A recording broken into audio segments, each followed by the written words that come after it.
My name is Reza. I am 32 years old, a policeman in Tehran, and for as long as I can remember, I have lived with a hollow inside me that no duty, no praise, and no ritual could ever fill. Growing up in my family, everything was about obedience. My father's word was law, and my mother's love felt like a reward for compliance. Every prayer I recited, every fast I observed, every Quranic verse memorized was measured against rules, not understood for its meaning. I remember sitting in the sunlit room of our small apartment as a child, repeating surahs I could barely understand, wondering why my heart never felt light, why my chest ached even when I tried to pray with devotion. I learned early to hide questions, to swallow doubts, to bury the gnawing curiosity that whispered there must be something more than this. As a young officer, I excelled at my work. Colleagues respected me, citizens trusted me, but inside I felt emptier every day. Returning home, I would close my apartment door and stare at the ceiling, listening to the city hum around me, asking questions I could not voice. Is this all life is? To obey, to perform, to fear? My childhood was not cruel, but love was filtered through religion, and mistakes were sins to be punished rather than lessons to be learned. Curiosity was rebellion. Compassion was conditional. I learned to bury my heart's true longings beneath layers of ritual and fear, to smile and say the words expected of me, to nod when told how blessed we were, while feeling nothing but a quiet despair inside. Sometimes at night, I would lie awake, imagining a different life, one where I could ask questions and not fear punishment, one where love was freely given and freely received. But the thought felt dangerous. Even now, sitting in uniform, staring at my reflection in the mirror, I recognize the same hollow I have carried for decades, a shadow that no uniform, no rank, no respect can fill. And yet, despite all of this, I want to share my story because perhaps there are others like me, struggling quietly, trapped between duty and a soul's yearning for truth. If you are one of them, I want you to hear this. You are not alone. If you feel lost, if you feel trapped in fear, in ritual, in expectations that crush your heart, this story is for you. And I ask gently, if you feel moved by this journey, please subscribe to this channel, like this video, comment what you feel, and share it with someone who may also be struggling to find their way. Sharing stories like mine is how we spread hope and truth, quietly and steadily. My story begins not with fire or violence, but with emptiness, with a quiet gnawing in my heart that something is missing, something vital, something waiting, something or someone who will meet me in the place I least expect. And I don't know when it will happen, but I know it is coming.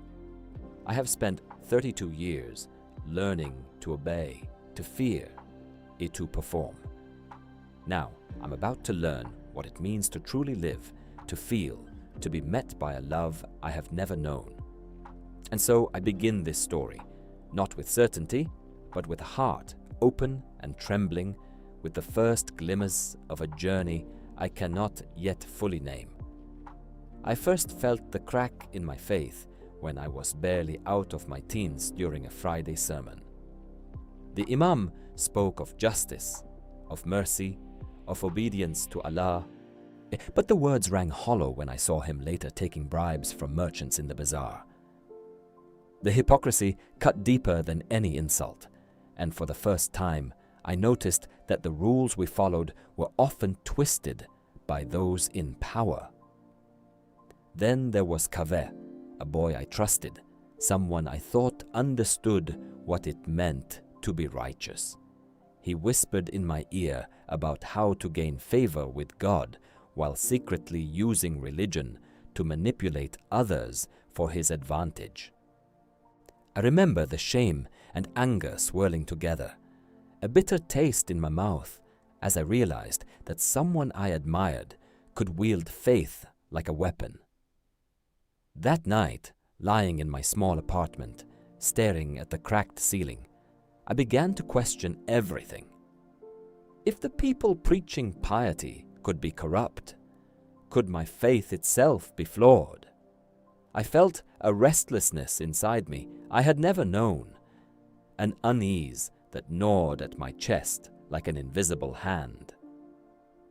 I began reading in secret, scrolling through online forums, researching passages I had memorized but never understood, seeking answers I dared not speak aloud. I compared verses, questioned interpretations, and slowly, painfully, the cracks widened into gaping chasms of doubt. I thought of my father, his stern face shadowed in my memory, saying, "Doubt is the whisper of the devil." And I felt the weight of fear pressing down on me, but also a strange sense of liberation. For the first time, and I realized my questions were mine, and that maybe, just maybe, God could handle my curiosity. Nights became longer, filled with silent prayers that were really just desperate questions, with whispered murmurs like, "If there is a God, why do the righteous suffer while the corrupt prosper? If he is just, why am I so empty inside?" I could not share these thoughts with anyone. To speak them aloud would be to betray my family, my community, myself. Loneliness pressed in around me, the thick and suffocating, but at the same time, the questions gave me life, a fragile spark of courage in a world of conformity. I began to see the difference between obedience driven by fear and obedience that comes from understanding, from truth, from connection with something beyond rules and rituals. Yet the fear lingered. I knew that stepping too far into these questions could mean exile, shame, even danger. And still, the restlessness in my heart would not be silenced. That night, alone, I whispered for the first time to no one, "If there is a God, why does he allow this? Why must I obey and yet feel so lost?"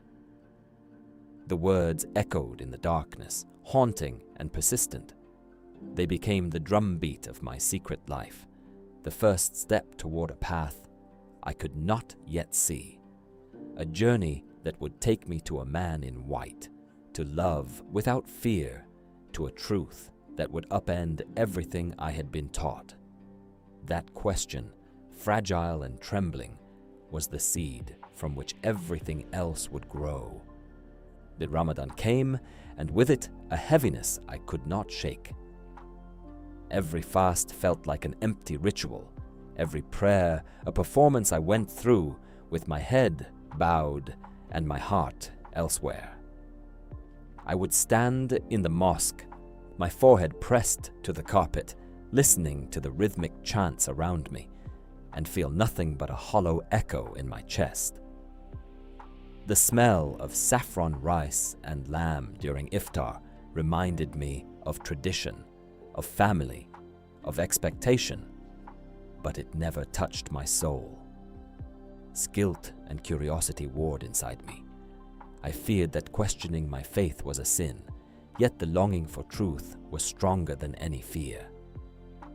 At night, I would retreat to my small apartment, the city's lights flickering through the window, and I began to explore, quietly, secretly, the forbidden corners of the internet, reading about Jesus, about love without fear, about grace that did not demand blind obedience. Each word ignited a strange mixture of hope and terror. Could such love exist? And if it did, What would it mean for me, for everything I had known? My dreams began to shift, becoming vivid and strange. I saw a man dressed entirely in white, whose presence seemed to fill the empty space inside me. I could not see his face clearly, yet I felt understood in a way I had never known. He radiated calm, kindness, and a love that did not judge or demand. Each time I awoke, my pillow damp with tears, my heart raced and my mind reeled. I whispered to the empty room, "Who are you? Why do I feel peace when I see you?" I began to notice the contrast between the hollow rituals of my days and the undeniable warmth of that presence in my nights. I tried to dismiss it, to tell myself it was exhaustion, imagination, or even sin, but the feeling refused to leave me. I saw flashes of my childhood, kneeling beside my mother as she told me stories of Jesus, a boy's fleeting wonder, quickly silenced by adults who demanded obedience. Those memories came back with a rush of color, of hope that had been buried, now resurfacing like a faint light through the cracks of my fear. I became consumed by this tension, trapped between guilt and longing, tradition and curiosity, fear and hope.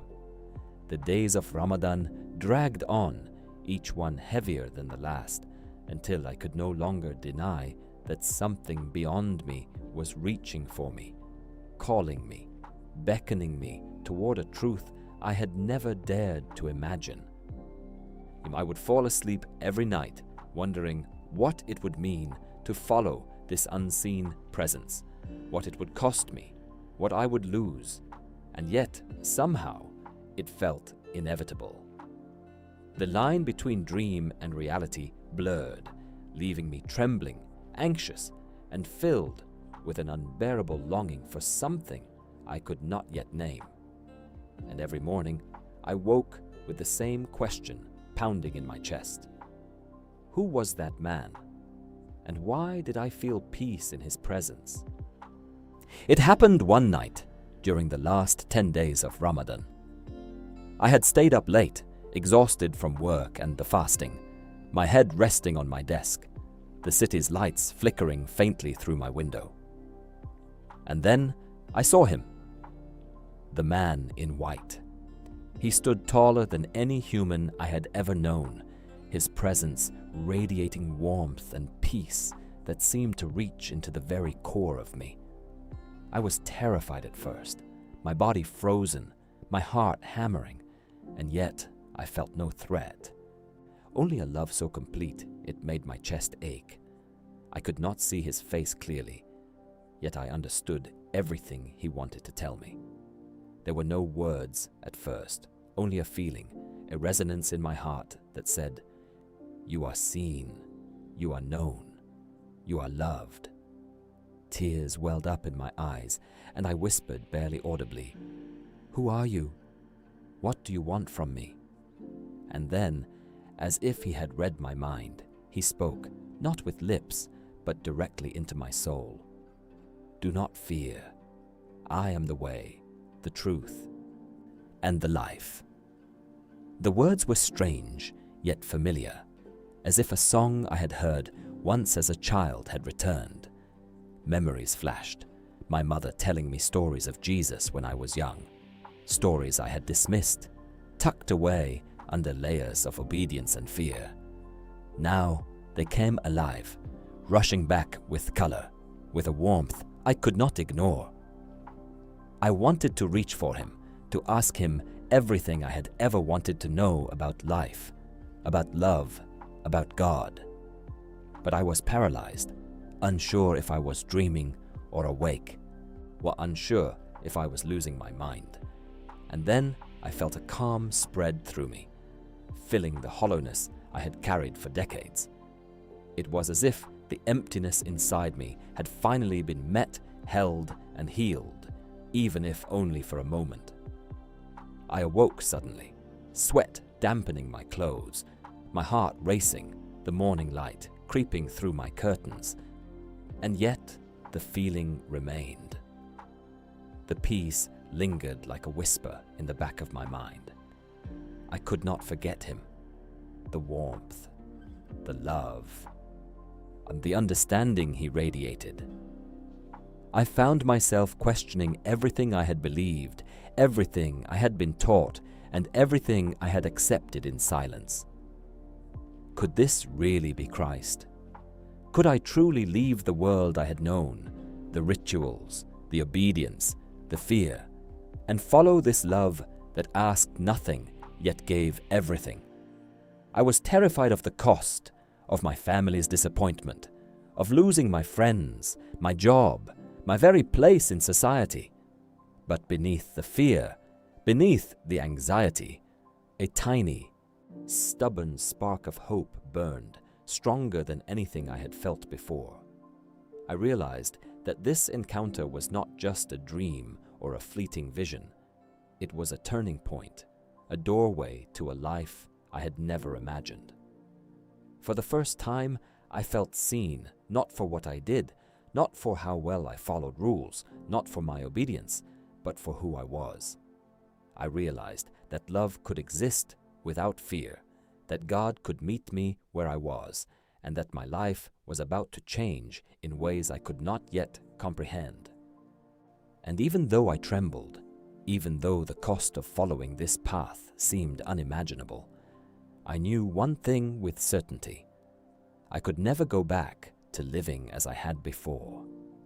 Could this be Christ? Could I truly leave everything I've known? I did not yet know the answer, but my heart, for the first time, was ready to find out. After that night, I could not stop thinking about him, the man in white, the love that had met me where I was, the peace that had filled the emptiness I had carried for decades. I began to explore, carefully, secretly, afraid of being discovered, afraid of what it would cost me. I downloaded a Bible app onto my phone, always making sure no one saw me, and I joined online Christian communities under a fake name, reading testimonies of people who had once been like me, trapped in fear, trapped in duty, trapped in obedience, without understanding. I was consumed by curiosity and by a growing sense of urgency, a feeling that I could not ignore the call I had received. But it was not easy. Fear haunted me constantly. Fear of my family, fear of my friends, fear of the law, fear of hell itself. Every verse I read brought both hope and terror. Psalms whispered to my soul, "The Lord is my light and my salvation. Whom shall I fear?" And yet my heart trembled with every thought of disobedience. I remembered moments from my childhood when I had obeyed blindly, when I had hidden my questions, when I had followed rules out of fear rather than love. And now I saw those moments for what they were, and I felt both sorrow and resolve.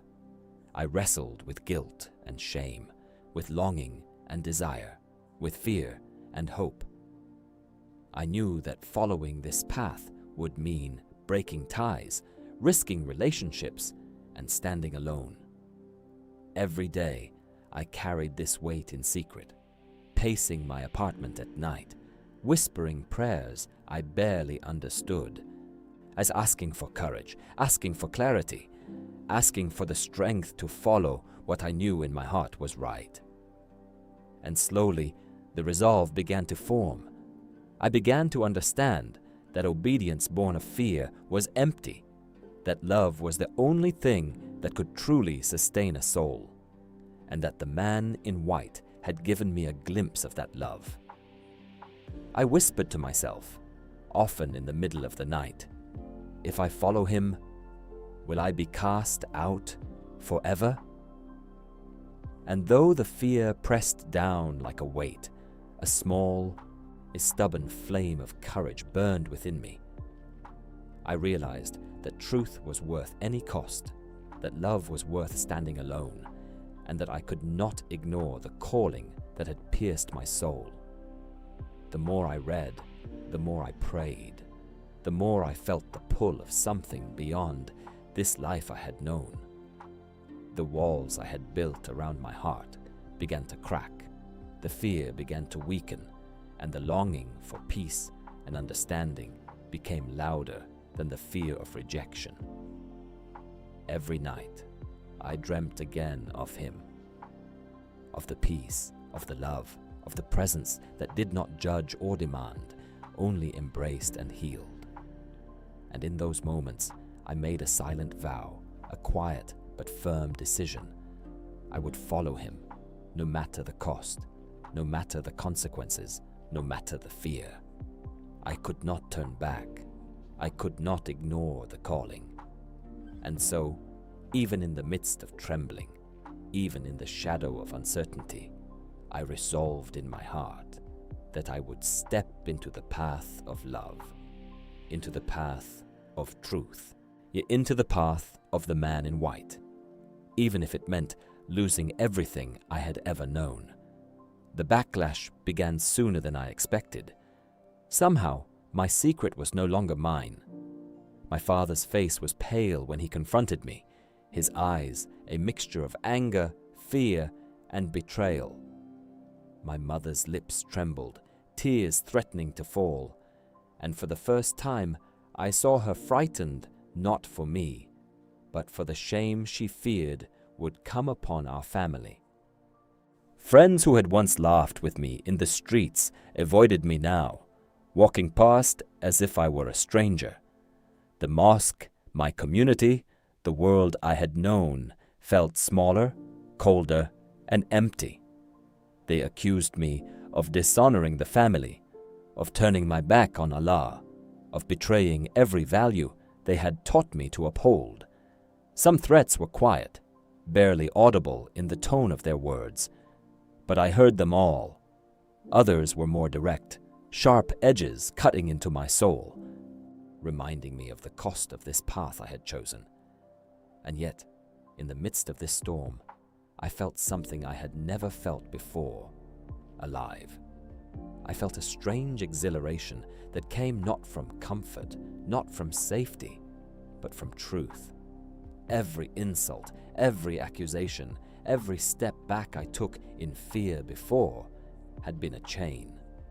Now, those same confrontations felt like the breaking of shackles. I would cry often, alone in my apartment, my chest tight, my hands shaking, and I would whisper prayers I barely understood. But they were prayers of need, of longing, of reaching.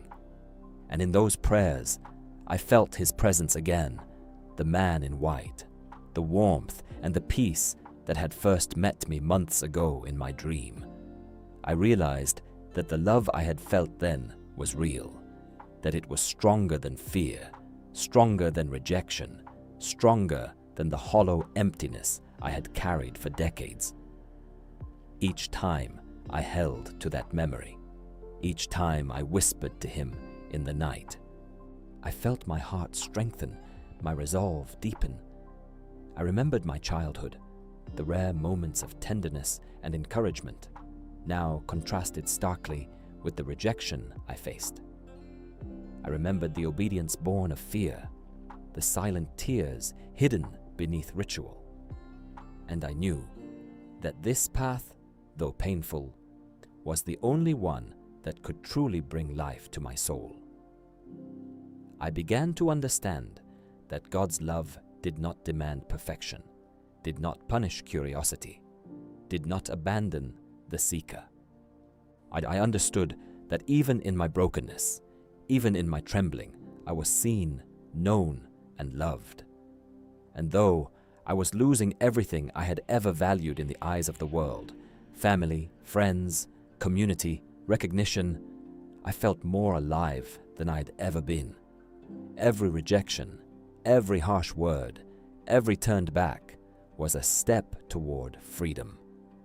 I cried and laughed, trembled and rejoiced, often in the same moment, realizing that this love I had found demanded courage, demanded trust, and demanded obedience to truth over comfort. And as I faced the cold, empty stares, the accusations, the whispered threats, I whispered back inside, I may be losing everything, but I will not lose myself. I will not abandon what I have been given. I will follow the path of truth, even if it isolates me.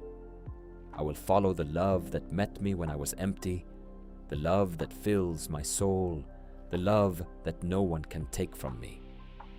And with every passing day, even in fear, even in loneliness, I felt the chains of my old life crumble, leaving me freer than I had ever been.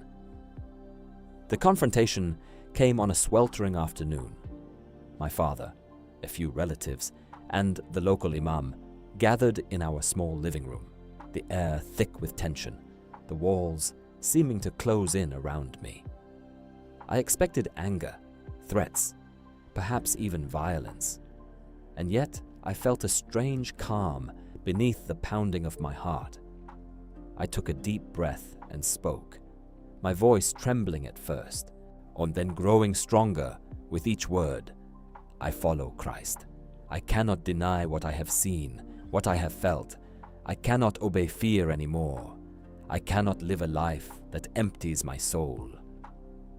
The Imam scoffed, citing passages from the Quran, his voice sharp, demanding obedience, reminding me of the sin I was committing, of the shame I was bringing upon the family. My father shook his head, a mixture of despair and confusion, his eyes searching mine for some sign that I would relent. I remembered the countless times I had obeyed without question, the silent tears I had swallowed, the moments when I had been afraid to speak, afraid to live truthfully. But now, I was not afraid. I pressed on, recounting the hypocrisy I had witnessed, the emptiness I had endured, the yearning for love and peace that had led me here. I spoke of the man in white, the presence that had filled my heart, the love that did not demand anything, but gave everything, or the peace that had met me where I was broken. Every word felt like a blade, cutting through years of fear, a liberation of my soul in the midst of accusation and despair. I could feel the past and the present collide. The child who had hidden tears under his prayer mat, the young officer who had obeyed out of fear, and the man now standing firm in the truth that had claimed him. My relatives whispered among themselves, some shaking their heads, some staring at me in disbelief. But I did not falter. The Imam tried to challenge me, to frighten me with words of punishment, threats of shame, reminders of tradition, but I stood taller than my fear, anchored in a love I had never known, a peace I could not explain.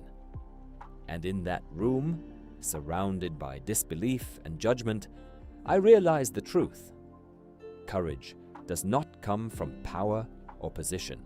It comes from the certainty of being known and loved beyond measure.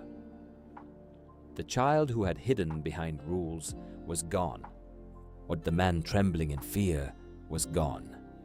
And what remained was someone willing to risk everything for love, for truth, for the life that had been promised to me in my dreams and visions. And as I finished speaking, I whispered silently to myself, to the presence I could not see but could feel, I will follow you, no matter the cost. I will not turn back. I will not fear. Even in that storm of accusation, even in the eyes of those I had once loved and trusted, I felt alive, free, even stronger than I had ever been. My heart knew it had chosen rightly, and nothing in that room, no word, no threat, no fear, could take that from me. After the confrontation, the nights were long and silent, filled with an emptiness I had not expected. Doubts clawed at me in the dark, whispering that I had made a mistake, that isolation would crush me, that fear would find a way to bend my heart back to the life I had known. I walked alone through the streets of Tehran at night, the lights of the city flickering like distant stars, and I wondered if I had been foolish to trust what I could not see, to follow a love I had never fully understood. And yet, in those quiet hours, the man in white returned to me, not in vision this time, but in memory, in the peace that refused to leave, in the warmth that filled my chest whenever I whispered his name in prayer. I remembered the light that had touched me, the love that had held me, and I felt a trembling courage begin to rise inside me. I prayed more openly now, though my words were still awkward, still uncertain, still raw, but they were mine, and they were real. I asked for strength, for clarity, for the courage to remain faithful when the world pressed in on every side. I felt the guilt I had carried for years, the shame of questioning, the fear of being wrong, begin to dissolve in that presence, as if he were standing beside me, whispering, "Do not fear. You are not alone. I have chosen you. I will not leave you." I felt my heart expand with a kind of love I had never known, a love that did not judge, that did not demand, that simply embraced me in my brokenness and my trembling. I realized that the cost of following this path was real, that I could lose family, friends, safety, and status, but the gain of freedom, of truth, of love, was infinitely greater. I wept, I trembled, I prayed, and slowly I felt the final chains of fear loosen. My soul felt reborn, not in comfort, not in ease, but in the fire of choosing truth over safety, love over fear, obedience over performance. I knew then that I could not turn back, that even if the world abandoned me, I would remain steadfast. I whispered into the dark, "I am yours. I follow you, no matter the cost."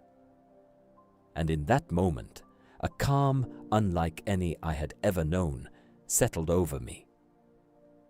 The loneliness did not vanish entirely, but it was softened by a certainty, a trust that I was being held by a presence far greater than myself, that I was not lost, that I was chosen. I had crossed a threshold from fear to faith, from doubt to trust, from emptiness to fullness, and though the path ahead would not be easy, I knew with certainty that I was reborn in truth, and I would walk this path no matter what the world demanded of me. I had found him, and I would never let go. I am reborn, but at what cost? And the days after my choice were both heavy and strangely light. Heavy because the world I had known had slipped away, leaving gaps where family, friends, and colleagues once stood. Light because for the first time I felt a freedom I had never known, a peace that filled the spaces where fear and doubt had lived for decades. I discovered online Christian communities that became my refuge, a place where my questions were welcomed, my pain understood, and my journey affirmed. I connected with people who had walked paths similar to mine, who had been lost in fear and tradition, and had found life in the love I was beginning to grasp. Slowly, I began to realize that freedom was not loud or dramatic. It was quiet, steady, like a river flowing beneath a frozen surface, unseen but powerful. I walked the streets of Tehran with a secret smile, knowing that my heart was no longer captive to fear, ritual, or the hollow expectations of others. Psalm 34:18 echoed in my soul. The Lord is near to the brokenhearted and saves the crushed in spirit. I felt it, a living truth, reaching into the depths of all I had carried in secret. I remembered every painful moment, the rejection of my family, the whispers of friends, the loneliness that pressed in. But now I could see the redemptive thread running through it all, a path leading to life, to love, to truth. I began to reflect on the cost of following this path. I had lost respect, comfort, and familiarity, and yet I had gained courage, clarity, and connection to a love that would never abandon me. I thought of the man in white, the presence that had met me when I was empty, and I realized that he had never left me, even when the world had. I began to pray more openly, reading scripture, letting the words sink into my soul, allowing them to reshape the way I saw myself, the world, and God. And as I prayed, I felt the last of my fear loosen its grip. And I realized that the cost of leaving my old life behind was real, but it was nothing compared to the cost of remaining in chains, bound by fear, tradition, and emptiness. I felt my heart expand with a gratitude I could barely name, and a hope that I had never known. I realized that spiritual family could exist beyond bloodlines, that love could be stronger than fear, that life could be full even in the midst of rejection. And in that awareness, I felt peace settle like a warm blanket over my soul. I knew the journey would continue, that challenges and doubts would arise, but I also knew that I was no longer alone. I had been found, embraced, and transformed. And so I walk forward, carrying the lessons, the love, and the freedom I have been given, ready to face each day with courage, faith, and hope. Freedom is quiet, and yet it is everything. I am Reza, and I have been transformed. The man in white, and the love that met me when I was broken, the peace that filled the hollow inside me, has changed everything.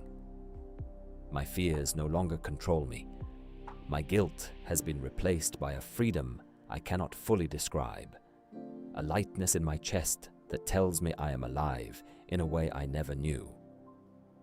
Loneliness still comes in waves, but it no longer terrifies me, because I have discovered a spiritual family, a community of believers who embrace me not for what I can perform, but for who I am. I walk through the streets of Tehran with a new confidence, a quiet certainty that my life is no longer mine alone, but held by a love that cannot fail. I reflect on the years of obedience born of fear, the rituals that left me empty, the hollow prayers, and I realize how far I have come. I remember the harsh words, the rejection, the silent stares of those I had loved and trusted, and I feel sorrow for the losses. But that sorrow is softened by the joy of what I have gained.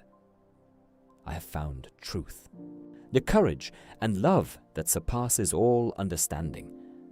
Every morning, I wake with a prayer of gratitude, whispering to the God who reached me when I was lost, who embraced me when I was broken, who called me out of fear and into freedom.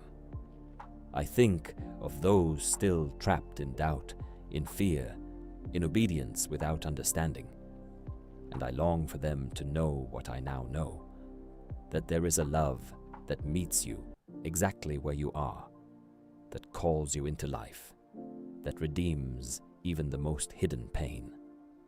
And my heart is full, not because life is easy, not because the world around me has changed, but because I have been changed. I carry my faith quietly yet boldly, letting it guide my steps, inform my choices, and sustain me in moments of trial. I know the cost of following Christ, the losses, the rejections, the fears, but I also know the infinite value of what I have gained: truth, peace, love, and a soul unshackled from emptiness.